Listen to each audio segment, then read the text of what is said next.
Hello, welcome back to Dark Chills. I'm your host, Aubrey Holman. I do all the voices, as you can tell. I write all the stories. I write and record and perform 90% of the music. I'm not saying that to impress you. I'm saying all that to explain why I haven't released any stories.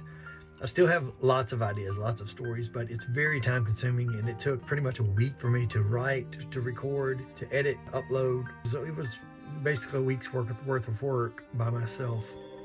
And at the time, I had the time to do it. But since then, I have moved into another house. We've renovated the big house, which was pretty much unlivable when we bought it. We renovated the small house, rented it out, opened a business, and we've been running that business for about 5 years. I mean, we were running the business when I started it, I think. But I've just now, gotten it to a place where my wife can pretty much run it by herself. So now I'm trying to get Dark Chills back up and running. I have an episode that is recorded that I actually recorded with a friend of mine.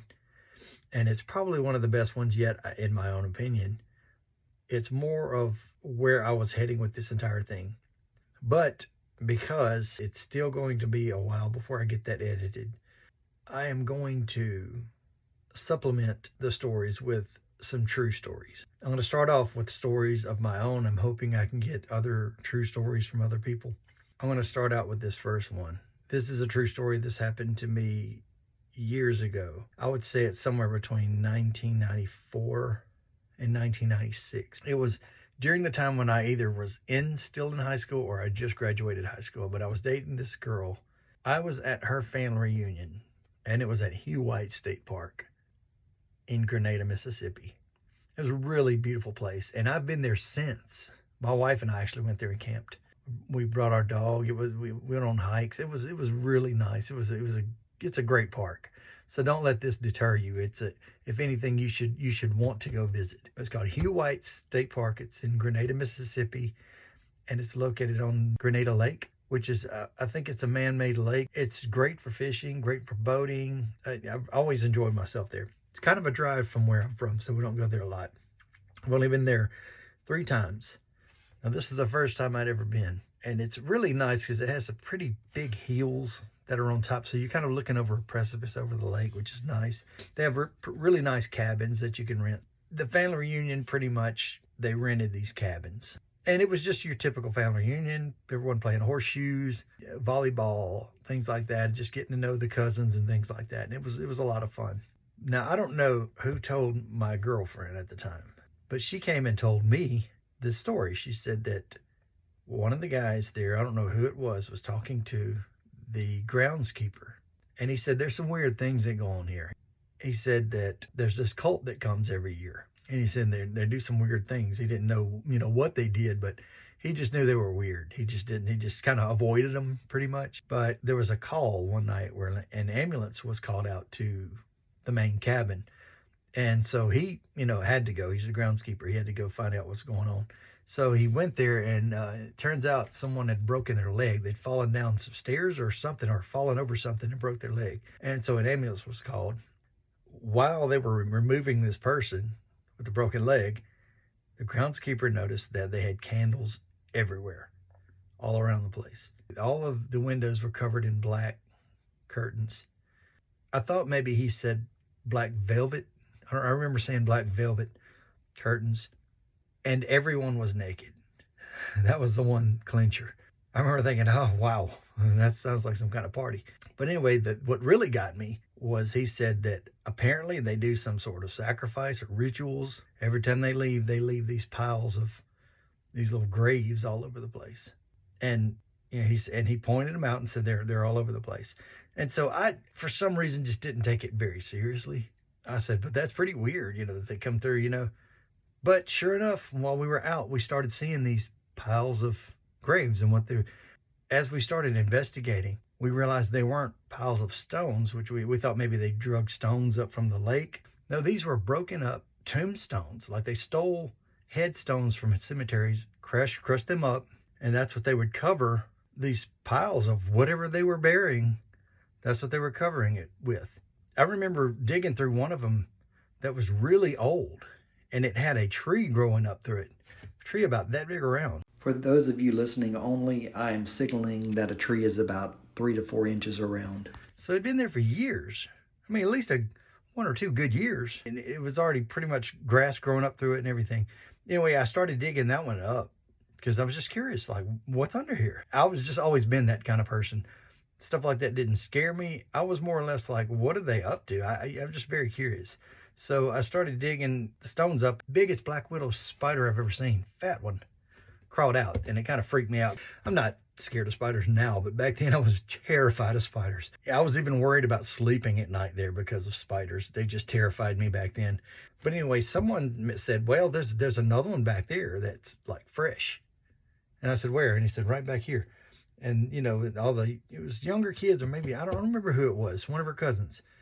And he showed me this other one, and it was this big circle of bamboos that they'd taken. There were bamboos in the area, so they had taken these bamboos and built a pentagram. So when I saw that, I was like, oh, this is definitely a satanic cult. I know what that is. Very familiar with it. In fact, when I was younger, I was, and probably still then, I was into Iron Maiden and Slayer. I wasn't like a big fan. I didn't go tattooing stuff on me, I just liked the music, I played music, I've always been a musician. So I was very familiar with the symbolism in it. It was definitely a pentagram. It was upside down pentagram constructed of bamboo. And I was like, they did a good job on this. I mean, this is not some group of kids or something messing around. This is an organized society that does this. There's a lot of people. I mean, like, I thought about who brings headstones. You know how heavy those are? I mean, that's a lot of, who went and stole them? Who crumbled? Did they crumble them? Did they bring those out there every year? Because it was more than one. You couldn't just crush up one headstone and pile up these things that they made. There were several. I would say probably each grave had 3 to 6 headstones. That's how big they were.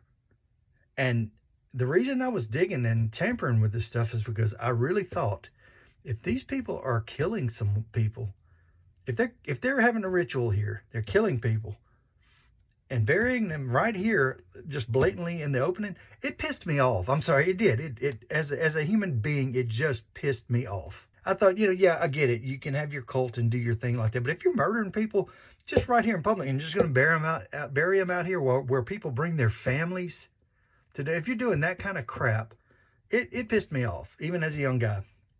So I said, you know what, I'm digging this up. And my girlfriend and a couple of people said, you're not supposed to mess with stuff like that. And I said, I'm not messing with it. I'm not saying, I am doing an investigation.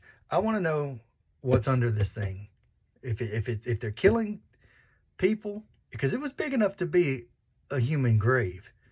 So I said, I'm just going to dig it up. And if there's a human being under here, I'm calling the police and I'm getting the FBI out here and I'm going to point my finger and say, yeah, it's these people. And I'm going to go to the landlord and I'm going to say, he knows all about it. You need to talk to him. Why he didn't report this stuff, I don't know. So I wasn't thinking all that at the moment. I was just kind of in the heat of the moment. I was like, no, pardon my language, fuck this. they're not going to get away with murdering people and burying them right here in a public park. No, not as long as I have anything to do with it. So I'm kind of, kicking stuff around. I moved the bamboo thing out of the way. Pretty much, it was, kind of tied together, I think. So I either flipped it over, it was all still in one piece, or I shifted it sideways. I moved it off, either way. Long story short, what I did was I started removing the rocks. Nobody helped me, because everybody stood around and watched. There were probably 3 or 4 people. They were just watching. And I said, y'all don't have to help. I didn't want anybody to help me. So I started throwing all the tombstone pieces aside, and I was kind of reading them. We were kind of looking at them, and while I would throw them over there, I think they would look at it and say, oh, this says a date. It says a date on it. They were doing all that. So I'm throwing all these pieces of stones out of the way. I finally get all the tombstones out of the way, which is, pretty much a job. Got that out of the way. All right. And then there was dirt under it. I started digging the dirt around. I got down to the bottom and I hit something hard, started pulling it off, and it was a giant, God, these people, how did you even move this stuff? That's what I don't understand. I don't know. They were organized. There was a slab of marble. Probably, I remember I used to cut marble and granite. That was one of my jobs. I used to run a big saw that would cut it. And we had, I think, 2 centimeter and 3 centimeter. 3 centimeter was pretty thick, very heavy. This thing was at least 6 and 8 centimeters. It wasn't a slab of marble like you would put on your countertop. This was a slab of marble that you would cover a gravestone with. A thick piece of marble. Granite. It was granite. Not knowing now, I called it marble. It was granite. Because marble's usually lighter. I believe what I meant to say, it was lighter in color. Easier to break. This was solid granite. Don't remember what color. But it came from a cemetery, I can tell you that. They got that from a cemetery too. They probably stole it off the top of, what's it called? The thing that you put the casket, like you would put a casket in and it's like a sepultura or whatever. I don't think it's that. There's a simpler name for it. Anyway, it was like the top of one of those. It would take 2 or 3 people to shove off. It was like one of those, but it wasn't so big that I couldn't handle it. So it wasn't like the full size. It was like a piece of that. Like it was broken or a smaller piece. Maybe it was in pieces. I'm not sure. It was big enough to lay a human body under and cover. That's all I know. And I remember it was really hard to move. I dug all around it. I got all the dirt off of it, and by this point I was more obsessed with what I was doing and not really thinking. I was like, what is it cool? Like, so I'm just pulling that on like, these people are nuts, So I'm cleaning all that off. I got a big log because I couldn't lift it. And I didn't want to put my fingers under it. I already run into a black widow. And I got dug down enough to where I can get my fingers under it. And it was like, I didn't know if it was hollow under there, if it was on top of it was so organized. I thought there might have been a box that this thing was. I didn't know. So instead of sticking my fingers, I dug under the side of it and dug all around it. And I got this big stick and shoved it in there as far as I could. And so I'm leaning back on this stick and pulling it up like that. When I pulled it up, it broke. It snapped. And when it fell, we could all smell it. Everybody backed up and said, oh. And I was like, yep, there is a body under here. I don't know what kind of body, but there's something under here. And, I was preparing myself to dig up a human being. I'd never seen a dead body, I don't think, at that time. Other than seeing people in caskets, I've seen a couple of those by then. I've never seen a dead body, just their dead body, And so I was preparing myself. I was like, I don't know what it's going to look like. If it's going to be rotted, are there going to be maggots on this? Is it going to be a skeleton? Is it going to be just kind of fresh? I was kind of preparing myself. So anyway, I couldn't get that slab up. So I think I got another stick, and I think I might have had some help then. Underneath that was a cardboard box. And it was just smooth and clean. And it had a name written on it. All right. And I thought immediately that's who they were putting the curse on, whoever this person is. And I'm going to save the name for the end of this because it's very important. It's a spoiler if I tell you now. So this name that was written on it, now keep in mind later on, I searched for years. I looked through phone books in Grenada area. I looked in a Grenada phone book. I looked for the name. I couldn't find the name anywhere. Looked for the last name, just the last name, and wasn't anybody. I may have made some phone calls too. I may have called and said, I'm just curious if you've had a family member that was missing or anything like that. And nobody had ever said anything.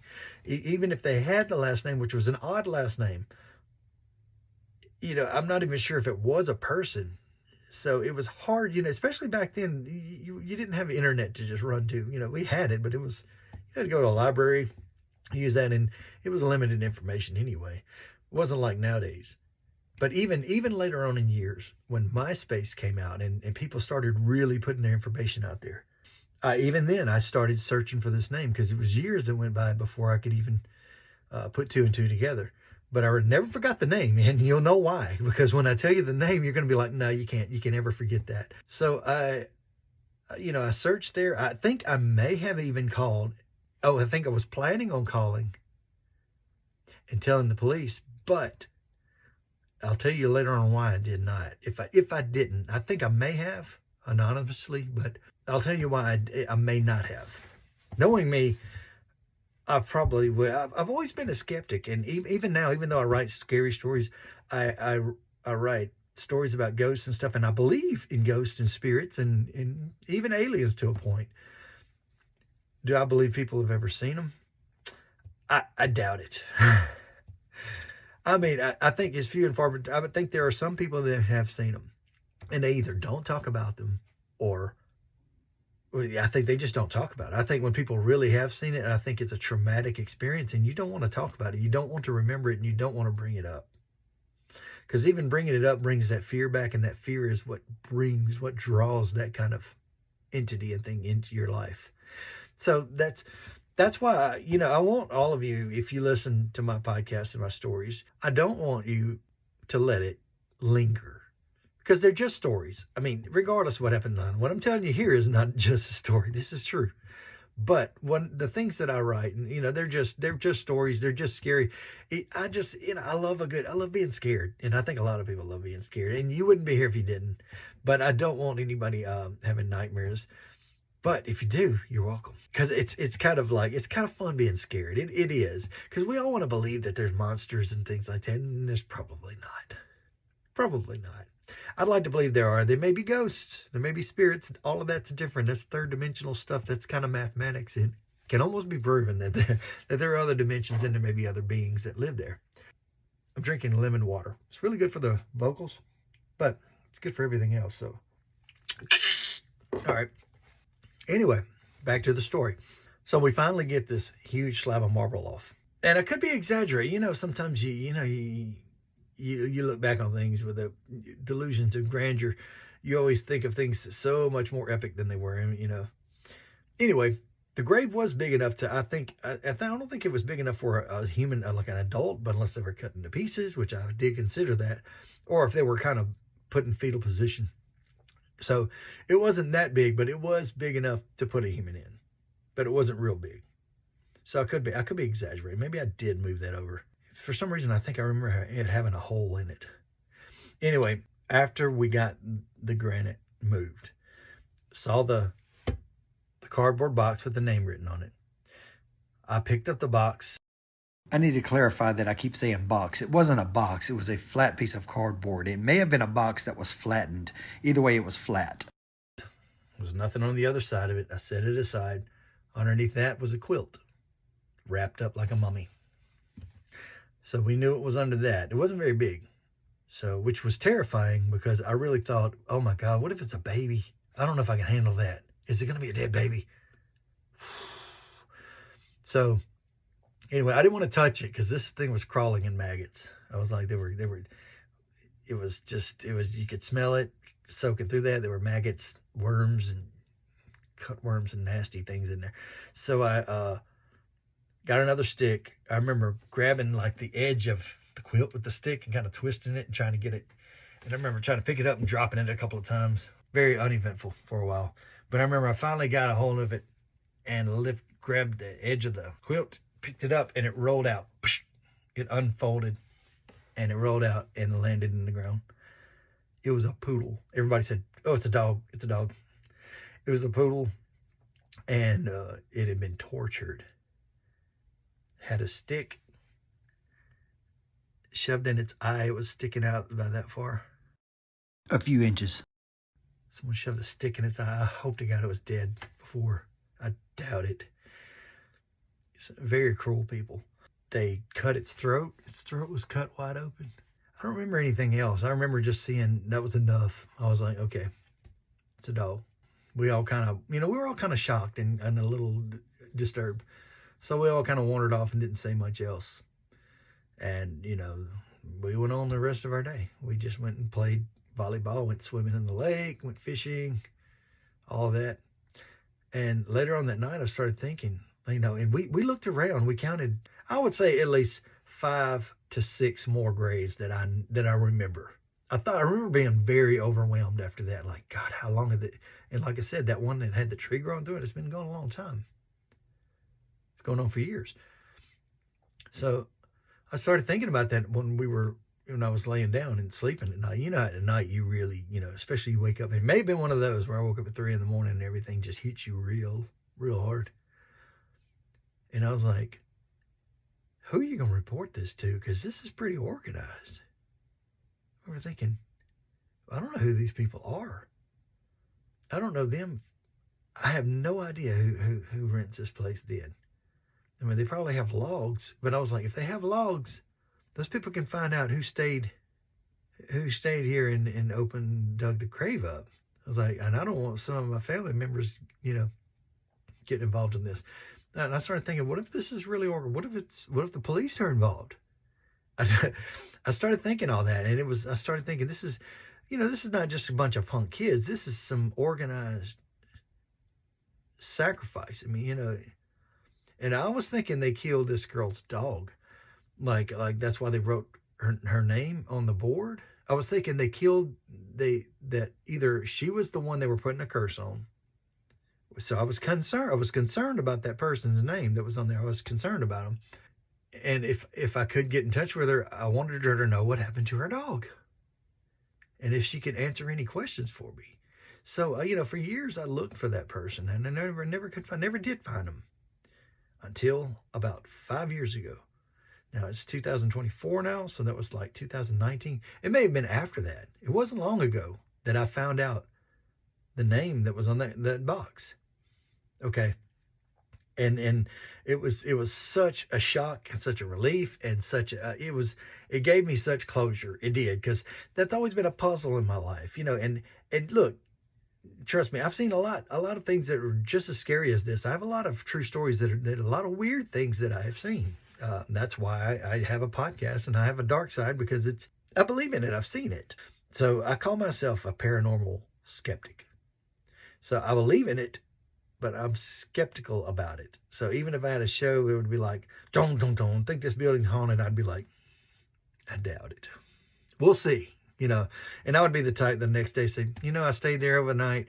I heard some noises, probably crickets, and I had this one thing that was flashing up, and just investigating, I found out it was just some cars passing by with the lights, Then there was this other thing where I kept hearing this low hum, and, it's just a, factory down the road. It's just resonating with the walls, and I know too much, so I can't get myself scared over stuff like that. I can get scared now, and I'll have to tell you about when I saw a UFO. Several UFOs. That is coming. That's an episode where I was really just absolutely blown away, and it disturbed me so much. I'm chasing rabbits now, but the reason I'm doing that is because I want to let you know that there's a lot of stories coming that are true stories that I'm going to tell. It's kind of like this. It may not be this long. I do want to share that with you, because I want you to stay tuned and have something regular. And I can't release a podcast, a story every week. It may have to be once a month or something like that. It's about all I can do right now. But I can tell you other stories and tell you some scary ideas and things that I've seen, and even maybe even point you towards some good scary movies that I've seen that you can keep yourself occupied with. Where was I? Okay, I'm laying in bed and I'm thinking about all this. Who are these people? And it wouldn't be hard for them to talk to the owners and say, well, who rented this place between this time and this time? Because when we left, this grave wasn't like this, I started thinking all that, and I was like, man, I'm messing with people's beliefs, and, they believe that stuff. These people did believe it. They sacrificed and tortured an animal as a group. You know how sick that is? So, I mean, how did you I can't imagine even telling the worst things that I've ever done to someone, to even my wife. There's things I would never tell her that I did that I'm just embarrassed about, or just, imagine like killing an animal with another person and then adding 30, 40 more people. I don't know how many people. They had probably a lot of people. Imagine adding even 5 people, having a group of 8 people, all of you okay with murder. That's fucked up. It's fucked up. I write about this stuff, but to really dig into it, like I have an incredible imagination. That's one of my gifts. I've always been able to imagine anything. I'd never have to wonder about anything. And it's made me, it's been a thorn in my side. It's also been one of my greatest assets, because I can look at someone and see what they're going through and imagine myself and put myself in their shoes and literally feel it. I can feel it. And it's been good because it's made me really kind to people. But that's one thing I cannot imagine. I just can't imagine. I mean, I can write about it. I can imagine what if I was a murderer, what I would do, how I would do something. If like what if I had the same mind that I have. It's very I have a very creative mind, very very smart mind. I haven't used it like I should have, but I have a very good brain, and it's very works very well. But what if I was evil? I think about that all the time. I was born and raised Christian. So I have my morals and I have my beliefs. I'm a little skeptical about that, but I have a good moral compass. So I dabble in the dark, but I take it with a grain of salt. I'm not just because I write a story about something scary. I also write funny stories, but that's that's not what this podcast is about. This podcast is about horror. I don't know. I just chose horror because it's an untapped side of me, and I've always enjoyed it. Halloween's my favorite holiday, and my wife too. We love scary stuff. And well, she's not as into the scary stuff as I am, but she actually did read Izzy on the podcast here. That is her voice, my wife. So anyway, let's get back to where I was. 3:30 in the morning. Let's just say that because it sounds great. So I'm laying there in bed thinking about, like, I don't know who these people are, what's going to happen. Needless to say, the next morning, I got paranoid. I got up early. I got out there and I somehow put everything back together, put the poodle back in the blanket, back in the ground, put the cardboard box back on top. I don't know how I did the marble thing. I guess I slid it. I was probably just like, well, nobody's going to help me. I got to do this. I probably just muscled it over there, covered it back up with dirt, put the tombstone back on the best I could. And I'm guessing I don't know how I could have worked around all that bamboo. So maybe I moved that back and just kind of put it. I made it look the best I could. That way it wouldn't be real obvious. A couple of rains, they wouldn't know the difference whether the wind blew it or not. So I put it all back, and I told people about it. Anytime someone mentioned Grenada or something, I was like, man, I got this weird story I got to tell you. And so I told a handful of people this. I wasn't shy about it. It's not something I never spoke of it again. No, I told everybody that shit. If you know me, I'm very talkative. I was like, man, I got to tell you this, because it's not something, but, so somebody may have overheard me say it, and maybe they tell other people that story, but if you happen to hear it, it's true. It's freaking true. So you want to know who the name was? Because I wanted to know for years. And I was so focused on it being a person. It was a person, but I expected their last name. They had a strange last name. And I'd search MySpace, and even when Facebook came out, I searched for years on Facebook. And, I've asked people, and I found people that did have the same name and said, hey, did you ever know anybody who lived in Grenada or around Grenada or anything? Like, no. And that explains why I never found them. So finally one day I was just sitting at home, and I finally said, hey, why don't I just Google it? And I did. I just never know. Maybe I never thought about it, just Googling it. And so I typed in Kelly Turtle. Immediately, a story popped up. I don't know if they called her a serial killer, but she was a cult leader, which struck a nerve. I was like, oh, weird. Her name was Kelly Turtle Tibbs. So you may have heard of that, but it was big news. It was big news. A lot of people were following it. Kelly Turtle Tibbs. Kelly Turtle was the name that was on the box. And for years, I looked for Kelly Turtle because I thought maybe they killed her dog. I thought maybe she was cursed, maybe in danger, maybe they killed her. And so I never thought, oh, Kelly Turtle Tibbs, she put her mark on this. Like, she killed this dog, murdered this dog, and then put her name on it. Fucked up, man. Anyway, she was she's a lesbian, kind of had a cult thing going on with a bunch of women. And I don't remember what they did, but I will look it up, and I will include all of the newspapers articles on this. But that's pretty much the story, and it's just a bizarre story. And, for years, I knew that. I never would forget that name. Who's going to forget a name like Kelly Turtle? I remember telling people about it. I always ask people, ever know anybody named Turtle? The last name Turtle? They were like, no, not really. So, I assumed that the girl lived around Grenada, or around Mississippi, or around this area. Come to find out, she wasn't anywhere. But, and I will show you, I will prove to you that they came through there and that they stayed there.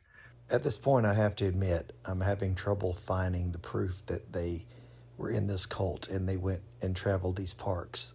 If I find it, I'll let you know, but I'm having trouble. Because it's all in the articles. When I read the articles, I was like, yep, she was in the area. So they had a cult thing there. And, they had to rent that place. They had to spend money. They had a crew that would go and steal the marbles, kidnap a dog. And I wondered for years, like, there were much bigger graves out there. I don't know what was in the other ones. I didn't dig any other ones up. I only dug up that one. Like, maybe they sacrificed dogs, cows. Maybe there's a person under one of those. I don't know. I mean, they did murder people. So, who the fuck knows? Odd. All right, I'm probably going to bleep all this because I don't want any curse words in here, because I want people to listen to this. But I just thought you should know that story. But that's it. I'm going to add some newspaper clippings, all of that. Anything else I want to include in this story. Well, I just do want to say this. I wouldn't know this stuff if I didn't have the guts to dig that up. If I just not looked into that, if I was like, oh, I'm not going to mess with that, I would have never known that, So, stay curious. Don't be afraid. Stay courageous. And, you run into things like that, do some investigation. It's fun. It's rewarding. It's interesting. And she did go to prison. I know that. She did get caught. She did go to prison, and I think she may still be in prison. Either that or she died, but I don't think she was all that much older than me. I think it might have been 10 years older than me. So I'm 50 now, so she might be in her 60s, 70s, something like that. She may be out of prison for all I know. I don't know. I got to look into that. But we'll find out.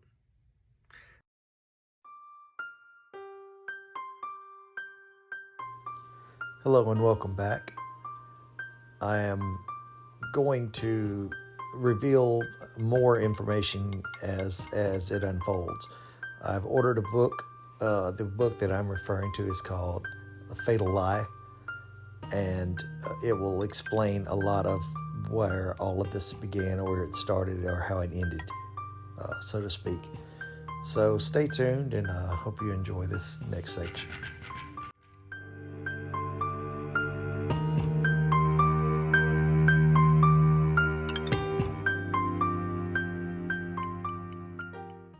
Okay, lights up for a moment.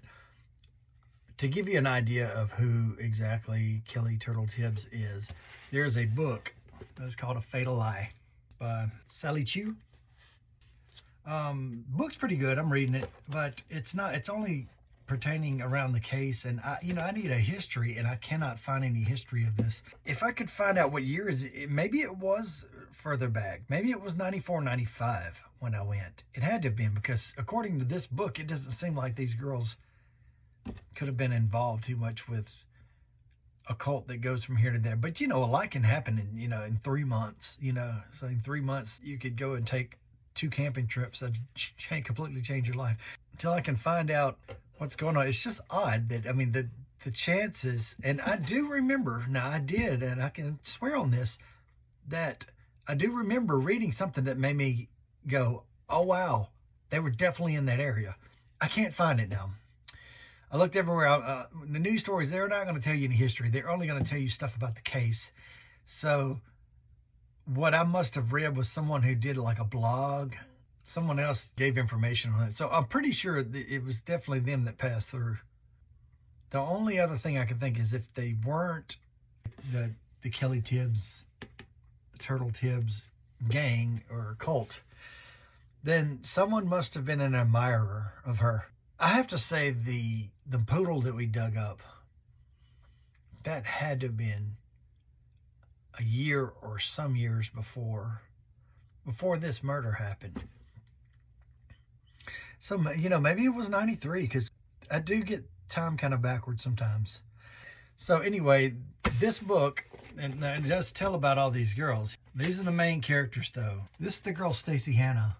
For those of you listening only to the podcast, I'm pointing in the book, A Fatal Lie, at a picture of Stacey Hanna, the victim. This is the girl, Stacey Hanna, that was murdered. All these girls were responsible. They all went to prison. I think this one here... I'm pointing to a mugshot of Stephanie Cole, the driver. Was just a driver. Somehow or another, she got off early, 15 years or something like that, 10 years. Still a long time in prison, but I guess it was enough evidence to show that she really didn't have anything to do with the death. But she drove, so, honestly, I don't know. Yeah, I wasn't there. All I can tell you is it was vicious. This was the main girl. She was, according to this book, she's like 6'1", kind of pretty girl. Like I really can't say that for any of the other ones. I mean, it's funny. This is Tracy. She shaved her hair, but she's kind of a pretty girl. Tracy, and then the one they killed was Stacey. This is the ringleader, Kelly Turtle Tibbs. That's her right there. It's just kind of weird that that was her name on that box. And if I could just get a signature, see something with her handwriting on, I can remember it. I remember it to this day, just the way it was written. I'd like for you to go read this book if you want it, but I've got to warn you, it's not pretty. It's not just about the murder. It's not all about blood and gore and stuff like that. This is like all of the things leading up to the murder, which is good. That's why I bought this book. But I was hoping there'd be more history, more on her upbringing and her youth, and I thought there would be more stuff like that. Because I could be wrong. What if somebody was just an admirer? What if that was just a whole completely different Kelly Turtle? I don't know. Because I tell you this, she got the name Kelly Turtle, they said, because of the way she walked, and her mom, stepmom, or whatever. No, her mom said she moved kind of slow or something. It was kind of a joke. They called her Turtle.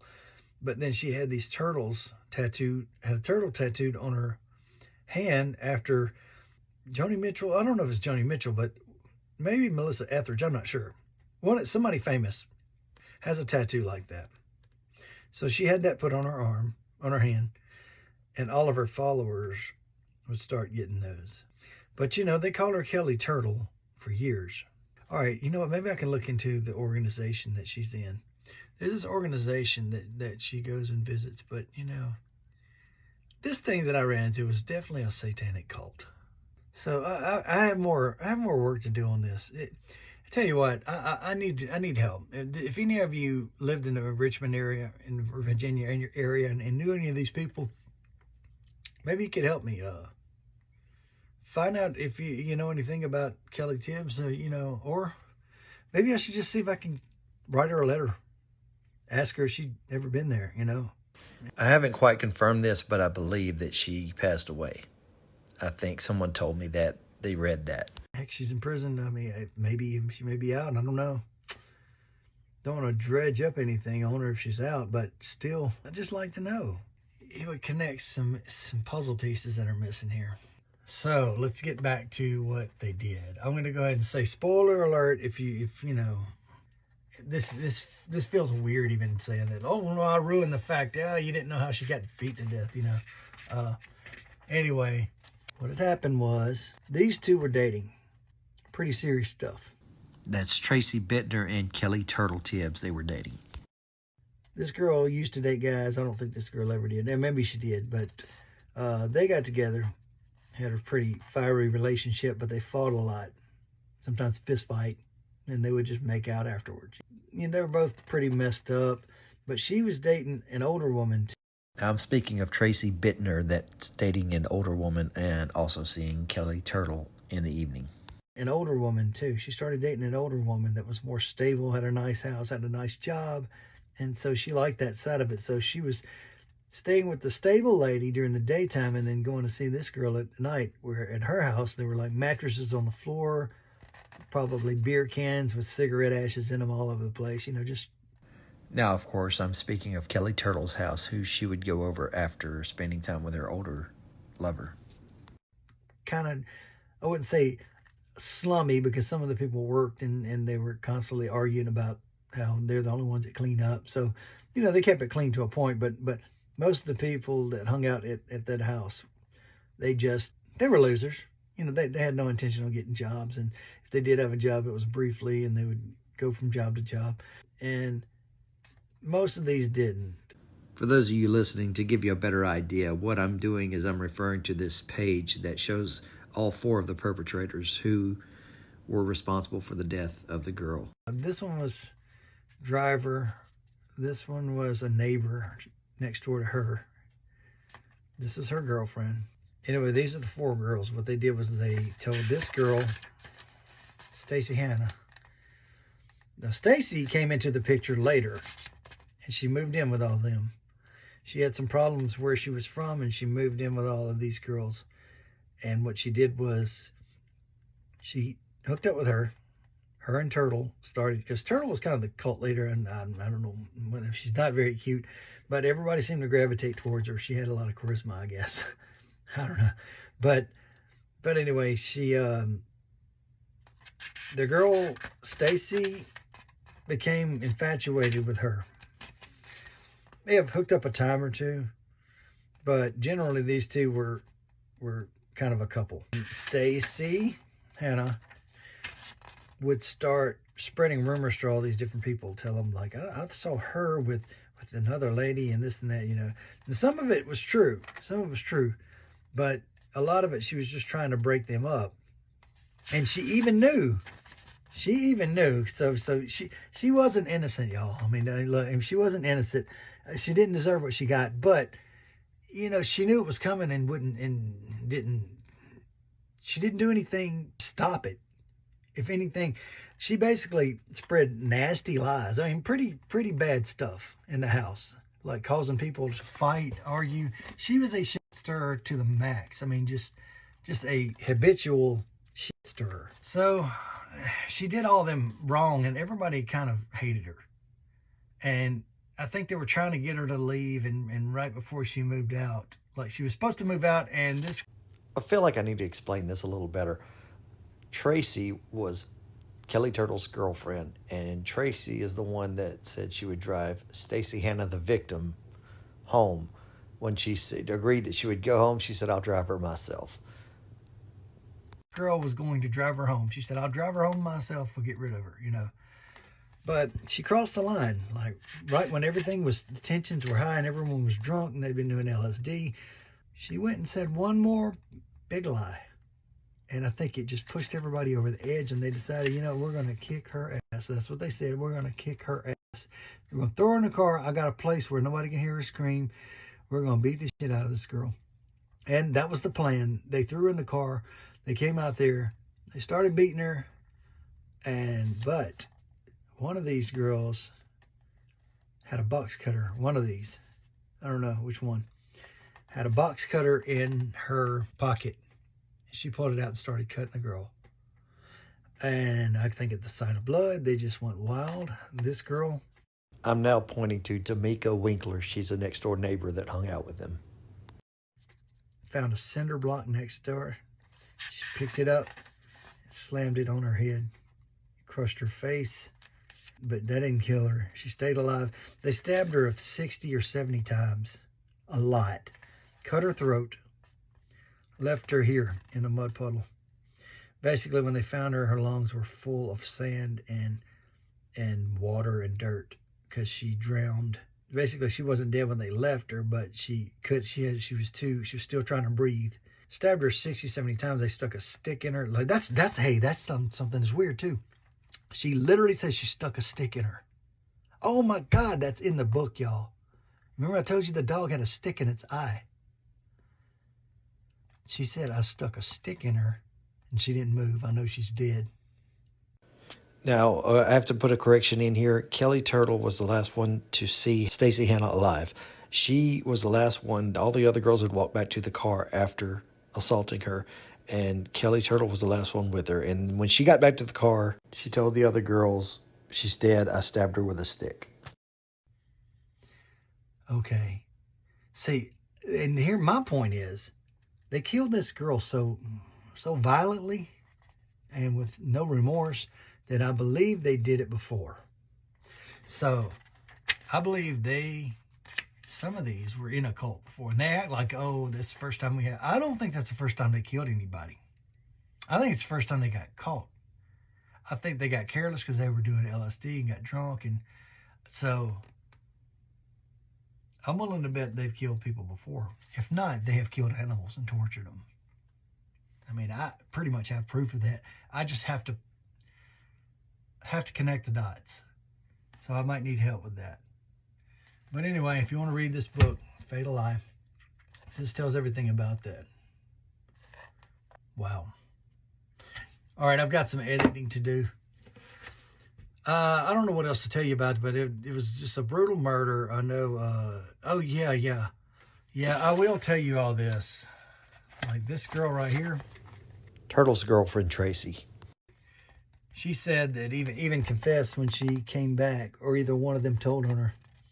She said after they got back, like, I cut her throat and it felt good. This girl said, D'Amica, the neighbor, was telling the police it just got to a point where it was too late. Somebody had to die. Anyway, I haven't finished this book, but all I know is that Turtle was the one, and I think they were waiting for her. When she came back, everybody said she dead, and she said, I stuck a stick in her. Yeah, she's dead. That's effed up. Now, according to the book A Fatal Lie by Sally Chew, there was a stick found beside the body, but they believe that Kelly Turtle was lying when she said she stuck her with a stick and that she knew she was dead. However, according to the case file, Tibbs versus Commonwealth in 2000, it was stated that she said, I stabbed her with a stick. Effed up. I didn't think about that. Yeah, the poodle had a stick in its eye. Wow. See, I didn't know that until I just read that. And it didn't even dawn on me until I told you, until I said it now. So there's some parallels. I'm pretty sure that was them. That's one weird story that I can share with you. I have more, lots more, but that's one odd story. Very odd. Keep you informed. This episode of Dark Chills was sponsored by Emery Lee Boutique for clothing, home and garden, bed and bath, food and kitchen supplies, original art, gifts, and jewelry. Visit Emery Lee Boutique at www.shopemerylee.com. That's shopemerylee.com. ShopeMerylee.com. And once again, thanks for listening.